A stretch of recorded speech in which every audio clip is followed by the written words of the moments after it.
현장은 이렇습니다. 노란 땅이 경매에 나온 곳입니다. 이 짙은 주황색이 되어 있는 게 하천구역입니다. 그래서 하천에 포함된 것은 원칙적으로 개발이 안 되는 것이고. 안녕하세요. DDR부동산연구원의 서영창입니다. 이번 시간은 토지 투자 유의사항 97번째 경매에 나온 농지, 농업진흥지역의 농지에 대한 가치 분석입니다.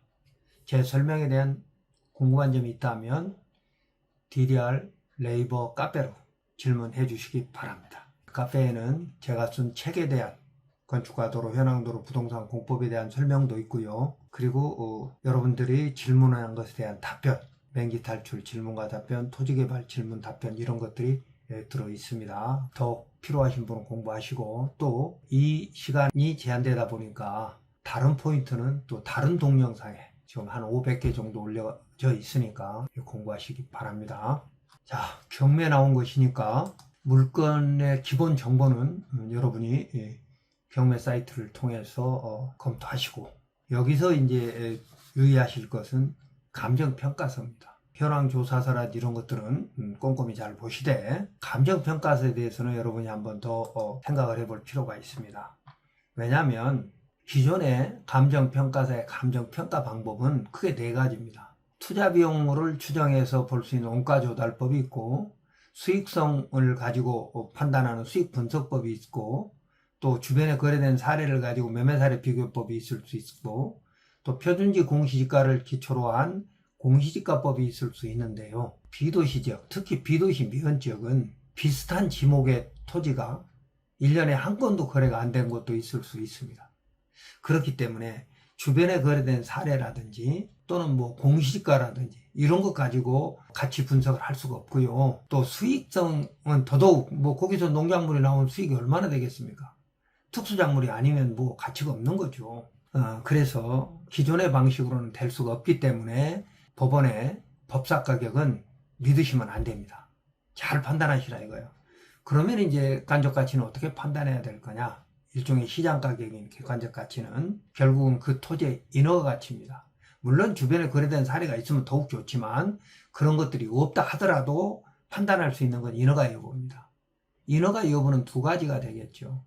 어떤 건축물, 토지의 가치를 높일 수 있는 건축물이 허용되느냐 안 되느냐 문제와, 두 번째는 그 인허가 기준인데, 인허가 기준 중에 제일 중요한 게 진입로잖아요. 그래서 진입로가 건축허가를 받을 수 있을 정도로 진입로가 있느냐. 기존에 진입로가 있으면 더 좋은 것이고, 기존에 진입로가 없다 하더라도 주변 토지를 가지고 개발행위가 기준을 맞출 수 있다면 그러면 되는 거죠. 그래서 이런 인허가 여부를 검토해서 감정평가가 된 것이 아니기 때문에 법사 가격은 믿을 수 없다 인 것입니다. 현장은 이렇습니다. 이 노란 선, 이걸 보고 이제 길쭉한 가늘고 긴 세장형이라고 하죠. 노란 땅이 약 한 558평쯤 1858제곱미터 정도인데, 이게 이제 경매에 나온 것입니다.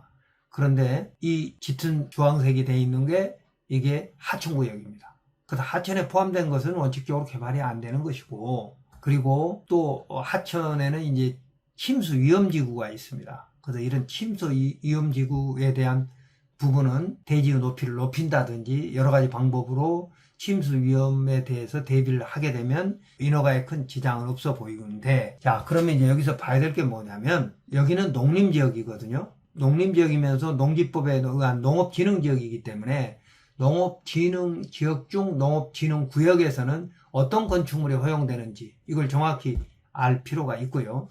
두 번째는 농업진흥 목적으로 만들어 놓은 농업진흥지역인데 여기에 농지 전용이 과연 될 거냐? 문제.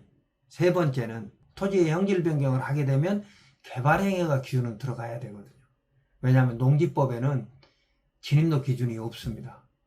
건축물이 있으면 원칙적으로 접도 의무가 적용돼야 되기 때문에, 왜? 긴급시 피난 차량에 출입로가 있어야 되잖아요. 화재를 진압할 수 있는 공간이 있어야 되기 때문에 그런 것들이 있는지에 대한 검토를 하는 게 개발행위 허가 기준 중에 하나입니다. 그래서 세 가지 문제. 돈 되는 건축물이 허용되느냐 안 되느냐 문제, 그리고 전용이 되느냐 안 되느냐 문제, 세 번째는 진입로가 있느냐 없느냐. 진입로가 기존의 농어촌 정비법에 의해서 농업생산 기반시설이 3m가 지금 돼 있을까 포장까지 돼 있거든요. 이걸로 건축허가가 될 거냐 안 될 거냐. 목적 사업이 뭐 예를 들어 농수산물 가공이다 라고 하면 될 거냐 안 될 거냐. 이게 이제 허가 여부인데 이런 것까지 감정평가사들은 평가하지 않죠. 현장은 이렇습니다.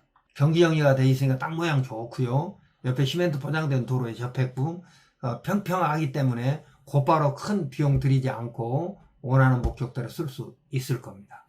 자, 그래서 이제 여기서 원하는 용도로 허가가 되는지부터 이제 하나씩 봐야 되겠죠.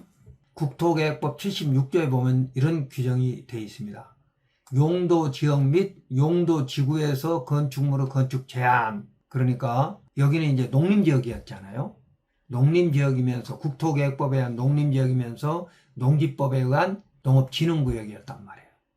그래서 농림지역에서 어떤 건축물이 허용될 것인가는 대통령령으로 정한다. 그러니까 대통령령을 또 봐야 되겠죠. 위임되어 있으니까. 그러면서 1항에는 그렇게 되어 있는데 5항에 이런 조항이 있습니다. 다음 각호의 어느 하나에 해당하는 경우에 건축물이나 그 밖의 시설의 용도, 종류, 규모 등의 제한에 관해서는 1항에도 불구하고 다음 각호에 따른다 그랬습니다.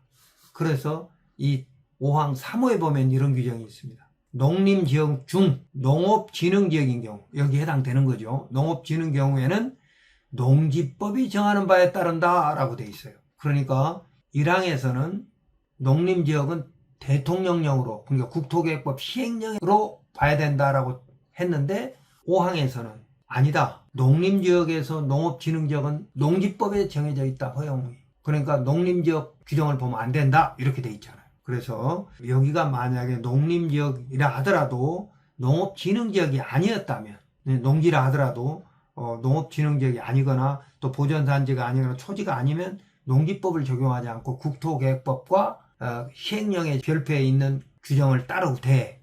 또 지자체 조례로 따르는 이런 규정이 있었죠. 국토계획법 시행령 이렇게 돼 있습니다. 용도지역의 건축 제한 그래가지고 76조 1항에 따른 용도지역 안에서 건축 제한은 다음과 같다 그래가지고 농림지역에서 건축할 수 있는 건축물은 별표 21에 규정된 건축물이라고 되어 있습니다. 그럼 이제 별표 21을 보면 법으로 전국적으로 공통으로 허용되는 건축물이 있고 또 도시계획 조례로 위임을 해가지고 지자체 형편에 맞게 허용 여부를 결정하라고 하는 규정들이 있습니다. 그렇기 때문에 용도는 결국은 농지법을 봐야 되는데 뒤에 설명을 드리고요. 그 다음에 이제 여기 개발행위가 기준은 별표 1의 2라고 그랬잖아요. 그러면 개발행위가 별표 1의 2에서 우리가 봐야 될 게 뭐냐면 마의 기반시설입니다. 주변의 교통소통의 시장이 없을 것, 도시군 계획조례가 정하는 도로의 너비 그랬습니다. 그래서 우리는 이제 도시군 계획조례를 봐야죠. 그럼 도시계획조례 19조에 개발행위가 기준 그래가지고 인목, 축척, 경사도 등이 있고 그 다음에 건축물 용도에 따른 도로 너비가 있습니다. 여기에는 뭐라고 돼 있냐? 개발행위 운영 지침을 따른다. 그러니까 원칙은 개발행위 운영 지침을 따른다는 것인데 2항에 1항에도 불구하고 2000제곱미터 미만의 부지내의 건축물을 건축할 때는 기존의 마을 안길 및 농로에 접속하거나 그러니까 기존의 마을 안길은 무엇이고 농로는 무엇인지에 대해서 정확히 우리가 해석해야 되겠죠. 여기 말하는 농로는 농어촌 정비법에 의한 농로는 반드시 포함됩니다. 경지정리를 하게 되면 농어촌 정비법에 따라서 경지정리를 하는 거거든요. 그래서 이 매물에는 3m의 도로에 접해 있다고 돼 있잖아요. 이 3m의 도로, 농로가 농어촌 정비법에 의해서 만들어진 여기서 말하는 지자체 조례가 말하는 농로인 것은 틀림없습니다. 여기 이 현장은 2000제곱미터 미만이니까 주변을 합산해서 2000제곱미터 넘어서면 기존의 마을 안길 및 농로로 안 되는 것이고 3m로 안 되는 것이고 2000제곱미터 미만으로 개발을 하면 농어촌 정비법에 의해서 만들어진 기존의 농로로 접속하니까 가능하고 또는 개설하려는 도로 너비가 3m 이상이 되면 그러니까 지금 현재는 현황 도로가 있으니까 이 땅의 가치는 어느 정도 높은 거죠. 허가가 된다 이거예요. 진입로로. 다만 새로 만들어야 되는 경우에는 3m 이상으로 확보할 수 있으면 가능한 것이기 때문에 가치가 비슷하다고 볼 수 있는데 도로가 없더라도 만들 수 있다면 그래서 이 규정은 이렇게 돼 있다는 것이고 이제 그렇다면 농지법에서 그러면 어떻게 해야 되느냐. 농지법에 이렇게 돼 있죠.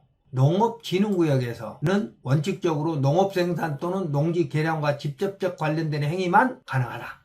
다만 다음 각호 토지 이용 행위는 그러하지 아니다. 그래가지고 9가지 예외를 뒀는데 이 중에 우리가 검토해 봐야 되는 게 대통령령으로 정하는 농수산물. 이때 농수산물은 농산물, 임산물, 축산물, 수산물을 말한다 라고 되어 있습니다. 농업, 임업, 축산업, 수산물. 그래 가공처리 시설. 그럼 이 가공처리 시설이 뭔지에 대한 설명은 농업진흥구에서 할 수 있는 행위. 그래서 법 32조 1항 각호 외의 부분에서 예외적으로 허용될 수 있다라고 하는 외의 부분에서 대통령으로 정한 행위는 이렇게 말한다는 겁니다. 농작물의 경작은 당연히 돼야 될 것이고 다년생 식물의 재배도 당연히 돼야 될 것이고 고정식 온실이나 버섯 재배, 비닐하우스 이런 것도 당연히 돼야 될 것이고 왜? 이게 이제 아까 농업 생산 및 농지 개량이었거든요. 축사, 건축, 사육사 등 되는 거, 간이 퇴비장, 농지 개량 사업, 농막, 농촌 재령 쉼터 이런 것들은 된다고 돼 있으니까 농업진흥구역에서도 근데 이건 되는 거고 그 다음에 이제 1항 1호에서 농수산물 가공처리 시설이 뭐냐에 대한 것이 시행령에 또 자세히 나와 있습니다. 2항 1호에 이렇게 돼 있죠. 다음 항목의 요건을 모두 갖춘 농산물의 가공처리 시설 모두 갖춘 그래서 여기서 가공처리 시설은 건축법 시행령 별표 1의 제4호 너목에 따른 제조업소 근린 제조장이라고 우리는 말하죠. 근생 제조장 또는 공장 대형일 때는 이제 공장이 되는 거죠. 그래서 이제 근생 제조장 소형 500제곱미터 미만이거나 500제곱미터 이상이어서 공장이 돼야 되고 농산물 가공 처리 시설은 그런데 이 농산물 가공 처리 시설에 대해서 두 가지 제한이 있는 거죠. 하나는 국내에서 생산된 농수산물이어야 된다. 농수산물. 그리고 두 번째는 부지 면적이 3만 제곱미터 미만이어야 한다. 이 두 가지. 물론 이 3만 제곱미터에는 판매 시설이 20% 들어갈 수 있는 거죠. 전체 면적의 20%는 판매 시설이 되는 거예요. 거기서 가공 처리해서 바로 판매까지 가능하도록 허용되니까 말입니다. 그래서 근생 제조장이 되든 공장으로 허가를 받든 원칙적으로 농지법에서는 문제가 되지 않을 것 같습니다. 그렇다면 이제 그 다음에는 농지 전용 이제 심사 기준이 있겠죠. 허용 건축물은 문제가 안 돼서 보이는데 농지 전용 허가의 심사 기준이 있는데 여기에는 기준에는 법 32조와 37조 위배되지 않을 것 농지법 얘기하는 겁니다. 37조에도 위배되면 안 되는 것이고 37조 2항에 보면 우량농지는 안 된다고 되어 있습니다. 그러니까 결국은 우량농지인데 될 거냐 안 될 거냐에 대한 판단은 허가권자의 재량권입니다. 그래서 이것도 이제 허가권자의 재량권을 좀 미리 알아볼 필요가 있어 보입니다. 그 외에 또 심사 기준들이 있는데 시행령으로 위임된 것은 법률이기 때문에 그건 반드시 지켜져야 되고 허가권자에게 재량권이 위임된 부분들이 있을 수 있거든요. 근데 그 부분이 이제 상당히 어려울 수 있습니다.